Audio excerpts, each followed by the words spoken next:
Okay, in a situation like this where we've got a little bit of urine in the carpeting, we're dealing with like a toy poodle, so it's just surface deep. It's not going into the padding. It's not going down low at all.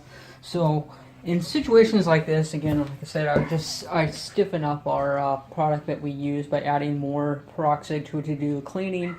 The Unchained is an excellent product. Does a great job, except that when I am not dealing with anything real harsh and just pretty light like this, I just go ahead and I add a little bit more peroxide to our cleaning solution.